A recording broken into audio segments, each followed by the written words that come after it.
Hello, how's it going, guys? Welcome back to another video, and today we're reacting to the ICC T20 World Cup 2024 schedule. Right, we've waited so long to see what's going to happen. There have been 20 teams in expansion from 16 the last time this tournament happened.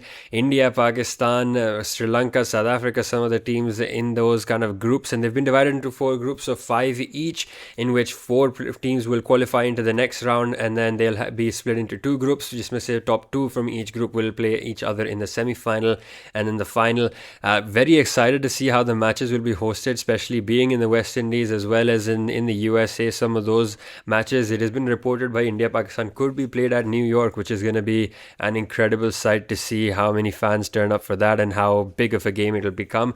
But talking about the groups, Pele, let's start with Group D. I think is going to be an interesting group with South Africa, Sri Lanka, Bangladesh, Netherlands, as well as Nepal. You got 4 nations who've played the ICC World Cup this year in that group, and I think it'll be a very tough group. I don't know what my predictions would be in general. I think it's too early to call on those predictions, but if I had to say anything in based off of how everyone's played, Netherlands cannot be ruled out by जिस तरह से उन्होंने कुछ upsets किए थे. And again, knowing that you've only got 5 games, especially one of them being against Nepal, Netherlands could be the real underdog of that group, whereas South Africa, Sri Lanka, Bangladesh will set to dominate and maybe go for that top spot.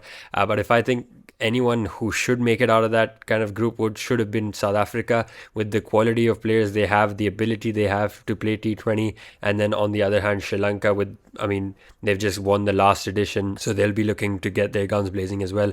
Bangladesh on the ups hand, भाई बहुत सारी injuries है, बहुत सारे ऐसे players है जो are on the verge of retirement. They need a new squad, they need to revamp themselves and check out what's happening with that before they come into this tournament. I think they'll want to really reassess their plans before they come into this tournament. Talking about Group C, that's an interesting group as well. I think this is one of those groups where anything can happen, but at the same time, you also have your favorites as well. Once again, you'll have West Indies in that group alongside New Zealand, alongside Afghanistan, Uganda, and Papua New Guinea, two of the associate nation teams. Again, in any of these teams can qualify, but if I had to pick my pick, obviously Afghanistan, West Indies, and New Zealand are the 3 favorites in this team. And you look at it, and Afghanistan's got players like Rashid Khan. They've got Naveen ul Haq has just retired, but they've got Mohammad Nabi who can take them over the line as well. West Indies, they've always been incredible at T20 cricket. They've got big power hitters as well, so you can't rule them out. On the other side, New Zealand, every ICC tournament, they're always in it until the final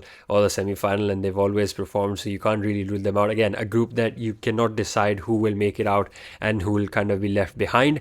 On the other hand, you look at Group B and you think maybe this is a very kind of obvious group, and the 2 teams who are going to qualify are very obvious, but at the same time, you've got Australia, England, Scotland, Oman in that group, as well as Namibia. So you look at that group and you say, okay, Australia and England are possibly the 2 nations that are going to qualify in this. Do I see any upsets happening? I don't think so. It'll be a straight kind of based off of net run rate, who gets the top spot and who gets the second spot. But talking mainly about Group A, which everyone's going to be excited about. I mean, India, Pakistan, both in the same group, and then the host nations USA with Canada and Ireland cricket. Again, one of those groups where you look at it and go, okay, this has been planned out to get India and Pakistan both into the next stages, and as well as Group B, whereas Group C and D have more balanced teams and more kind of teams where I guess upsets can happen. So if you look at it and you look at your top 8, you've got India, Pakistan already in there with Australia and England. It's only about Group C and D where you can't really make an assessment of who's going to qualify and who's not. And if I had to make a prediction right now based off of how they've all been playing, I think you'd look at New Zealand and Afghanistan making it through Group C, and then in Group D, Sri Lanka and South Africa going through from there. And do I see India winning this whole tournament? I don't know. It's too early to call that.